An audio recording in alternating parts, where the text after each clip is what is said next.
Shoreham Airshow.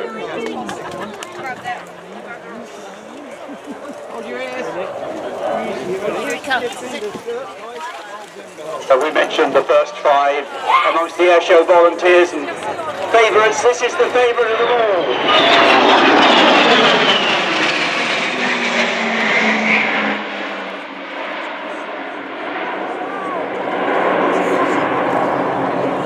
This unique aeroplane.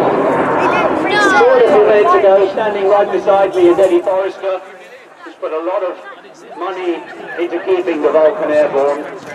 We all have added our little bit, but Eddie's put a lot more in than the others.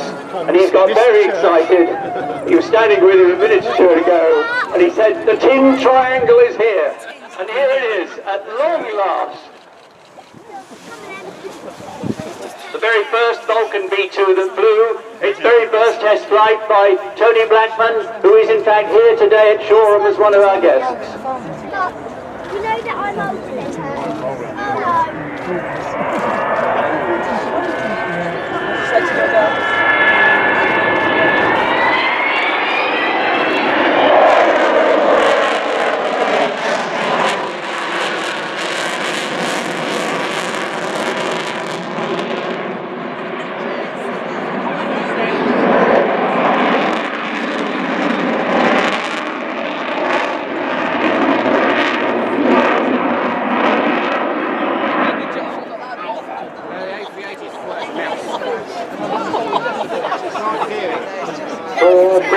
The Olympus jet engines, you heard there, as much power as they're allowed to use. We're trying to preserve the airframe and also the engines, and use of everything is very restricted to try and keep this aeroplane in the air as long as possible. And it's just had a lengthy leading edge modification carried out at Finningley, at Robin Hood Airport near Doncaster.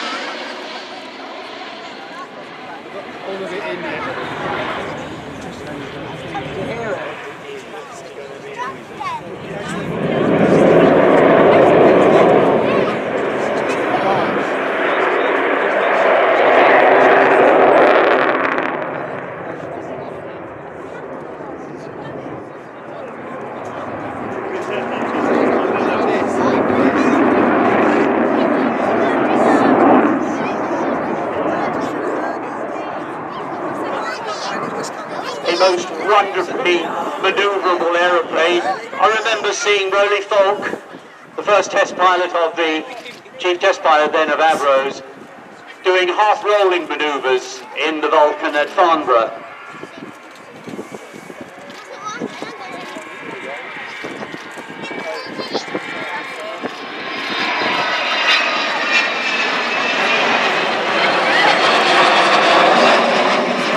Massive Bombay was going to hold Blue Streak, you may remember.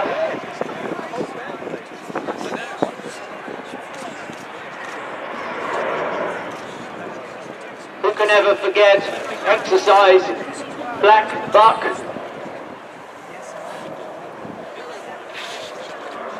It's where the Vulcan flown by Martin Withers, who is chief pilot of the Vulcan team at the moment. Martin Withers managed to land a bomb on the Falkland Islands, closing the runway at Mount Pleasant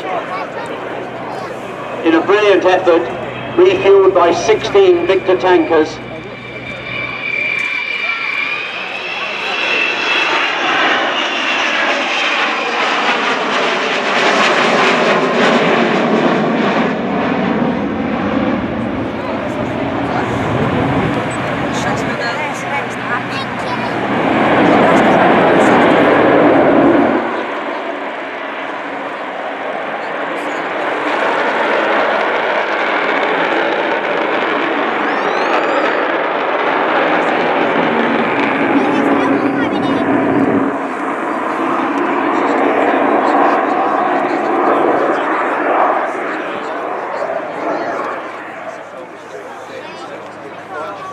It almost defies belief when we think that Roy Chadwick, the designer of the Lancaster, also started the design of the Vulcan before he died.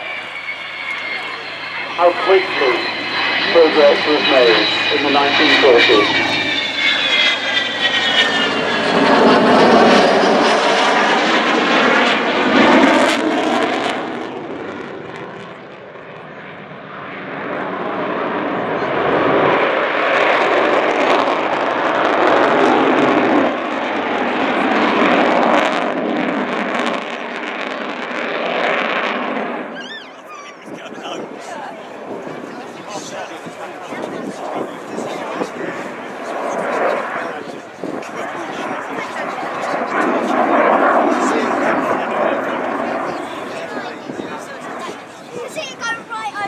Today's display is a feast for us all.